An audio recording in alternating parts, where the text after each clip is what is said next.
This will be a controversial video, I think. I've been meaning to make a video about this for quite some time, but it's been difficult to write. There's so much to say and so many different arguments to make. So, let's discuss why I think you need to stop luring in your freelance games in Salmon Run, the next wave. Disclaimer.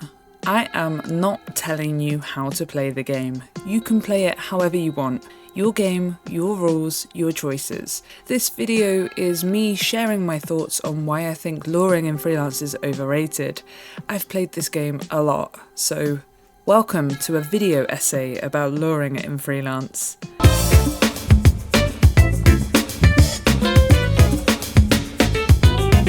Did you notice I said freelance? Well, that's because I will specifically be talking about freelance in this video. Squad games, or even playing with somebody else you know, having communication and experience with them is a huge reason why luring can be pulled off successfully. Not only are you able to tell your teammates what your plan is, but you can trust them too. None of that will be relevant in this video, but I just thought that I would preface the video with it because I think it's important to note the difference between playing freelance and playing with people you know. When I play in squads or even with just one other person, I play very differently. What I can achieve and those goalposts move depending on how full my team is. And because I've been playing for so long, I've met so many different types of players that I can instinctively adapt when I'm in a lobby with them. I play to their strengths and I know they'll play to mine. This comes full circle when I'm in a full squad with 3 other players I've played with a lot. I can more or less predict their decision making and make calculated risks based off of it. And this becomes easier the more time you invest with people. You'll learn how to complement them. If we're not in a VC together, then I know to look out for their pings. Both Behaviour and this way can mean different things. There comes a safety and a pleasure in playing with players that you know. For a few of my friends that I've made through this game, I understand their decision making on a level that I could have my eyes closed and still know what they're gonna do next. In freelance, you have nothing. Sometimes you'll booyah at your teammates when you first load in, and they'll ignore you. Your teammates are a collection of random names you've likely never seen before. You don't know their rank, you don't know their experience, you don't know their skill, and you can't talk to them. I don't know what they're going to do next, and I don't know what they'll prioritise. I don't know if they're going to be the best freelance player I've ever met in my life, or if they're going to sulk in the corner of the map and rage quit after they get revived. It doesn't even matter what rank you're at either. There are notorious players that log in just to grief you. All this to say, you're probably never going to see them again, so what you have in terms of decision making is a blank slate. This is how they should view you too. They don't know that you've played 20,000 shifts of Salmon Run. All they know is what the game told them to do, which is to get eggs. Loading into freelance is like booting up a randomizer and praying for a good seed that lets you take that line to victory. There is so much in freelance that is out of your control. We've spoken about the collection of faceless teammates that you've been given, but we haven't mentioned your weapons, or your specials, or the wave types, or the boss spawns. This is worsened during random rotations, or during big events like Big Run, where more players log in. Or, and I haven't even mentioned the best part yet, whether you'll get hit with a bug that prevents you from throwing eggs, causing your teammates to lose. Yes, this is a thing, and I only experienced it for the first time recently. You can fix the bug by manually depositing the egg, however at the time I didn't know this. So even with all the other elements of randomness, you can also get hit with a fucking bug. Salmon Run has an extremely chaotic, random energy about it. It's one of the best but most frustrating things about it. There's nothing I like more than booting up freelance and being hit with 3 straight high tides when I've played in squads for hours getting spammed with normal tides. Have I made my point clear yet? Before I tell you why I think luring is overrated in Splatoon 3, let's go back to Splatoon 2. Salmon Run is miles away from where it began originally in 2017, and I want to talk about the few major reasons why. The first one is egg throwing. This was a new addition for Splatoon 3, meaning all eggs deposited in Splatoon 2 had to be manually delivered. This took time, of course, and was exponentially worse on some maps compared to others. Arc Polaris was a map where sure killing bosses at the bottom posed posed a serious threat to your egg total. The time it took to deliver each egg one by one was long, and you were often interrupted, either by another boss spawning where the eggs were or by a fast static griefing you. The time spent ignoring the new bosses to run the old far eggs culminated in being pressed for quota as the clock ticked down. It could cause a bit of a snowball effect where bosses couldn't be brought closer because further eggs needed to be retrieved. Eventually, bosses would get stalled far away and control would be lost.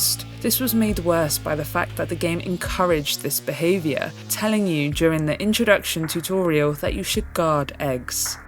The second major difference is the way that Snatchers operate. In Splatoon 2, they didn't fly. Instead, they would walk out of the water to collect eggs and walk back. Snatchers were way more problematic in Splatoon 2 compared to Splatoon 3. They were actually faster to remove eggs as they can only carry 3. They never brought eggs closer to basket, and any far eggs could be considered lost if you weren't able to get to them. During Mothership and Goldie seeking, they would only carry 1 egg each, meaning you'd be inundated with Snatchers very quickly. There could be a lot of time spent chasing Snatchers to prevent them from removing eggs.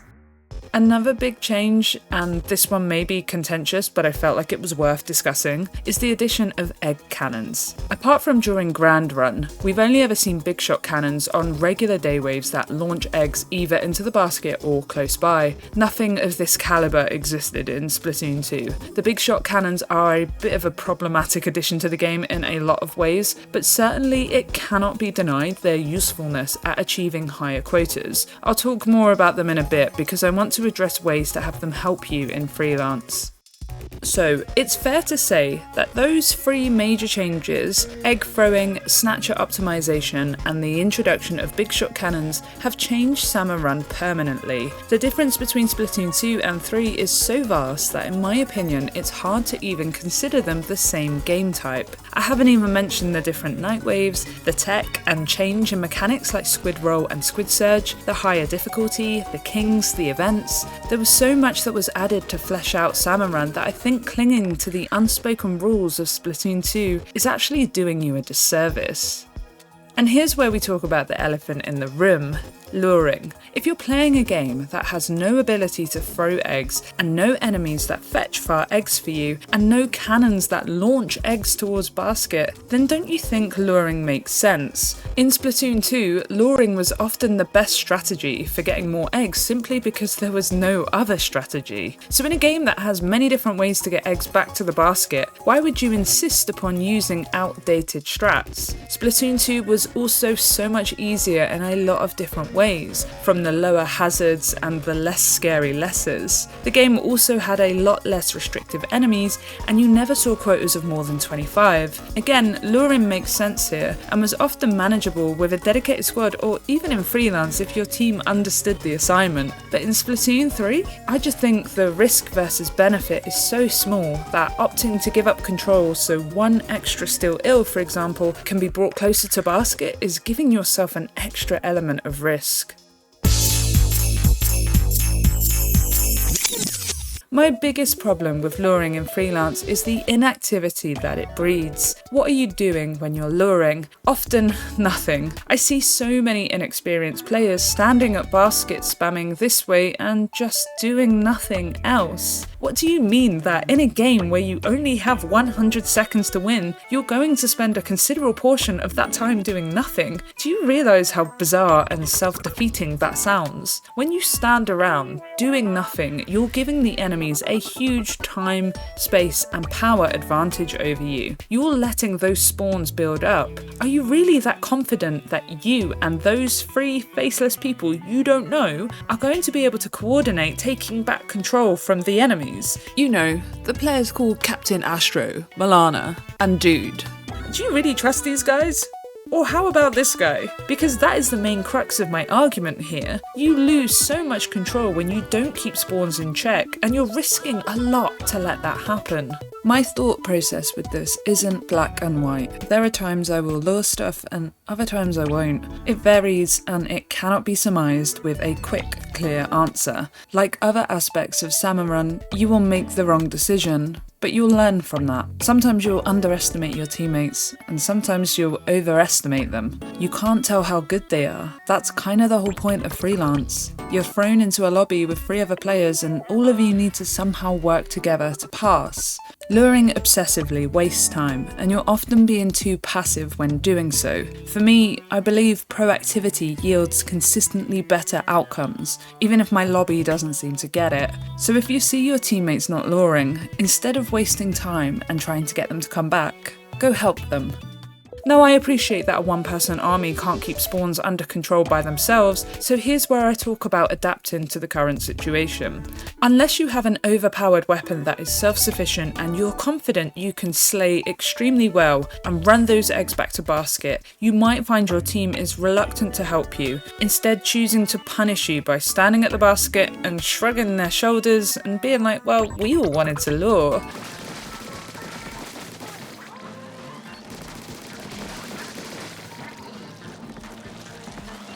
If that's the case, then it's worth following your team here. When I see all the lobby attempting to lure, I let it happen and I see the outcome. It's usually a wave 1 type thing, and you can assess your teammates' understanding of weapon rolls, boss cycles, and egg running. However, if you notice a lack of slaying, the ignoring of lessers, and a reluctance to use specials, then it's lesson learned and you can quickly adapt and start culling bosses earlier. One of the most noticeable behaviours of freelancers who want to lure is that they tend to only want to lure the first boss or 2. After this, they generally don't have the awareness or understanding of boss spawns, the time and direction they spawn from, and positioning on the map, so you can use their lack of awareness to your advantage. This is where I'd stray from the pack and start managing incoming spawns, whilst leaving all 3 other players to bomber moors at the basket. Here you can bring back things under control and assess the current situation in front of you. Are there statics that need dealing with? Or are there enemies moving towards the basket that you can monitor whilst managing lessers and depositing eggs? I rarely see behaviour in Freelance that accounts for all of this. All I ever experience is lure everything or lure nothing, and if given the choice, I think I'd rather lure nothing. If you're able to navigate through Freelance whilst understanding things like boss aggro and map control, then I think it's fair to assume that luring can be beneficial to you. Common mistakes I see are freelancers rushing to the shore, realising that a lureable spawn has come in, and then rushing back to the basket, doing nothing, and then start spamming this way, this way. Bosses like slamming lids and drizzlers, for example, are extremely slow to reposition when they're stunned, and leaving them alive means that you're allowing lessers to populate the map and enemy ink to start to take over the field. The same goes for scrappers that are repeatedly shot at but not defeated in some half-assed attempt to lure, especially if they're in corridors or areas where space is limited or incoming spawns might get blocked. If your teammates keep stunning bosses, then you should defeat them and throw the eggs back. You expecting your teammates to understand these things is mostly unrealistic, especially in lower ranks. All of these events happen frequently in Freelance because the majority of your teammates won't realise it's quicker and more efficient to defeat bosses sooner rather than later in these situations. What else are you going to do instead? Sit back, wait and do nothing? There are 2 fundamental risks that come with luring everything. The first is that you are ignoring statics to do this. You're allowing multiple statics to populate far from basket and remain there because you want to prioritise an extra scrapper or steelhead coming closer. The risk here is obvious, so tell me, what's the biggest benefit? 3 extra eggs closer to basket? I usually find that in these situations, it's quicker to run to those statics, defeat them, potentially defeat another boss or at least stun it momentarily, throw a few eggs back and make my way back to basket in the same time it takes for my other 3 teammates to all look at a moors coming closer to one of them. Again, you need to factor in time here. In say 10 seconds, you're doing nothing to bring one boss back to basket whilst I have managed to take care of multiple statics and retrieve a few far eggs. If you go in pairs or trios, then it's even faster and even more gameful. 3 of you throwing eggs back to basket is a hell of a lot more productive than all sitting there ignoring 3 statics so 1 moors can be brought back to basket.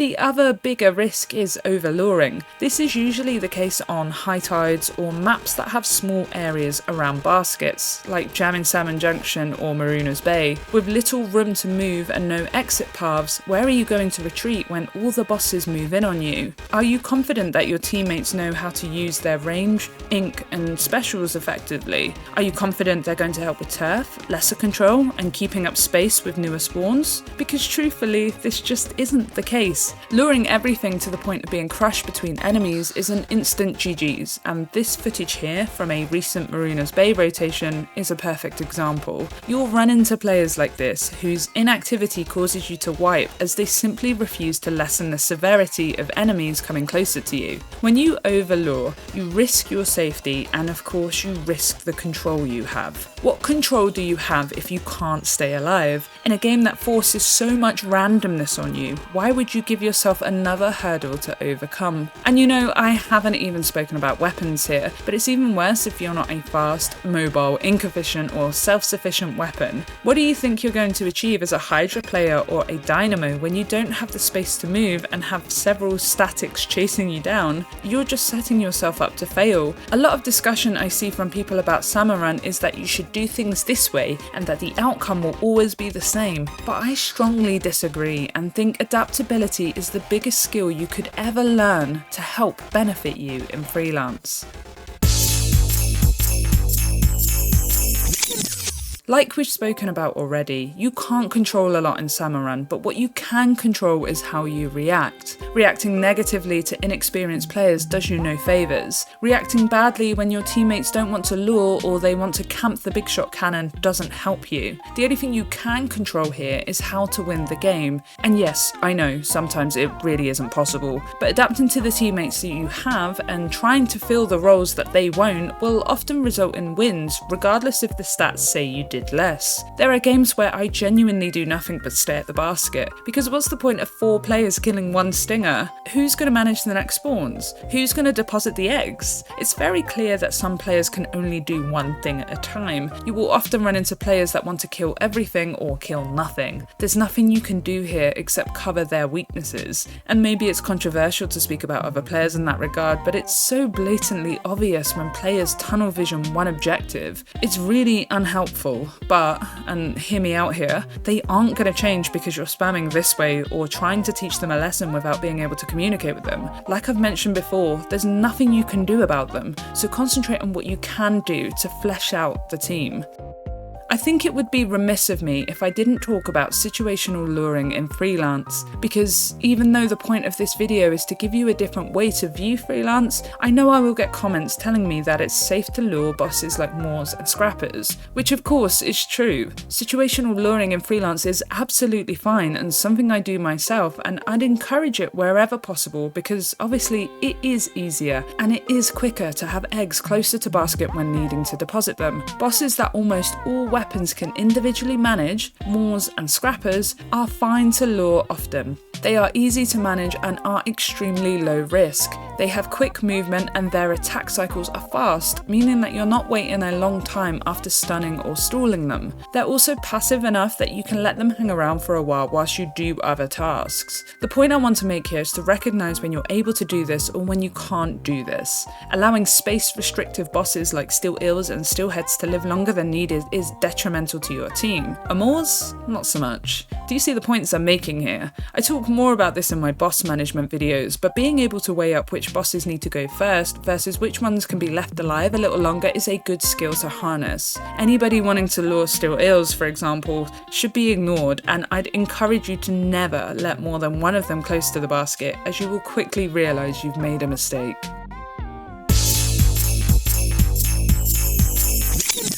Something that goes hand in hand with situational luring is understanding map layouts in regards to egg throwing. It is more ink efficient to not have to throw eggs, but often it is quicker and safer to keep bosses slightly further away from the basket. In cases like these, it's good to think about distance in terms of egg throwing. Slaying a boss within 1 egg throw of basket is absolutely fine and should be done more often than freelancers think. Wasting time doing nothing, waiting for something to come closer is, again, detrimental sometimes. sometimes. You can measure distances in 1 egg throw to basket or 2 or 3 and so forth, and luring with this in mind can help you make judgments about whether to slay things sooner rather than later. Bone Rattle Arena is a perfect example of this. Do you think it's quicker to slay something at the bottom and throw the eggs back, or quicker to let everything come to the basket? Things like weapon comps and other bosses spawning need to be taken into account here. Obviously, if you're a slower, less ink efficient weapon, then it might be potentially faster for you to run eggs instead of throwing them, but if you're a lightweight, speedy weapon, you're very quick to slay a small boss and throw some eggs in close to basket. Bone Rattle Arena is laid out in such a way that every spawn point is only 2 egg throws from basket, one to the bottom of the basket and then another straight in. In addition, Tornado Wave is the game telling you that egg throw mitigates a lot of issues that Splatoon 2 had, therefore negating the need to obsessively lure. Tornado Wave is relatively boring, but it is showing you how teamwork with egg throwing actually works. You can also work this into your gameplay when big shot cannons appear. It's a conversation for another time about how long you should actually stay there, but what is worth talking about is how useful it is at getting a certain amount of eggs back to basket, where they can then be deposited quickly. Things like time left in the wave, the weapons you have, the positioning of your teammates, the specials you have should all be taken into account here. You'll often find teammates are eager to run for big shots more than any other boss, even if it's harmful to the flow of the game. If you notice this behaviour, your best bet is to head back to basket and deposit the eggs they're sending back. You can argue all day about whether your teammates should be doing it or not, but you're not actually going to stop them from doing it. So like I mentioned before, adapting here is the best thing you can do to increase your chances of a win. The big shot cannons are a powerful and fast way to get the resulting eggs from statics close to basket, much more efficient than throwing eggs and much faster than Snatchers. These cannons are another way that luring isn't as valuable. If you have the right weapons, specials and teammates helping you, you can quickly slay bosses at the cannon and get them sent back to basket. It's worth mentioning that it's never worthwhile overstaying your welcome, and that not every egg needs to be shot back to basket. Your life, especially in the late game of wave 3, is more valuable than 1 or 2 extra eggs. For Freelance, I prioritise my life over everything once quota has been hit. There's no need to add risk when you don't need to. Snatchers are also the final way in which luring loses a lot of its relevance in Splatoon 3. These little guys help you in ways that all of us who played Splatoon 2 could only dream of. They can carry so many more eggs, and they often fly over the basket or closer to it. It's worth recognising early on in Freelance waves where they're spawning from and how they can be used to benefit egg collecting. Sometimes they can't, and sometimes you'll notice your teammates slaying them when they'd have helped bring eggs closer to the basket. But often they do help, even in Freelance. The best map example for this is Salmonid Smokeyard. In Splatoon 2, it was considered risky to venture to the other island, primarily because eggs would be lost to time or Snatchers. But in Splatoon 3, you can use these Snatchers to help bring the eggs back to the basket island. Leaving eggs to Snatchers allows you to kill statics or clusters of slow bosses early, which keeps you and your teammates safe and allows you to concentrate on something else, such as newer boss spawns in different areas or running other eggs elsewhere. There's a lot of things you can be doing to be more efficient when waiting for Snatchers to come in, and I'd really encourage you to recognise when they benefit you. There's not much you can do if your teammates don't let them work for you. But again, if this is the case, then start throwing eggs closer to basket for them to deposit. I've mentioned this in other videos, but Freelance requires you to be the best player in your lobby, whilst consistently doing every task as well and efficiently as possible. It's a good challenge, and I'd sincerely recommend grinding Freelance regularly if you want to improve at the game. It encompasses problem solving, task management and pattern recognition, but it also requires you to be flexible and to work around those you're playing with. More than anything, it forces you to acknowledge risk. You want to add more risk, or do you want to reduce it? It's your choice. Thanks so much for watching. I'll catch you guys soon.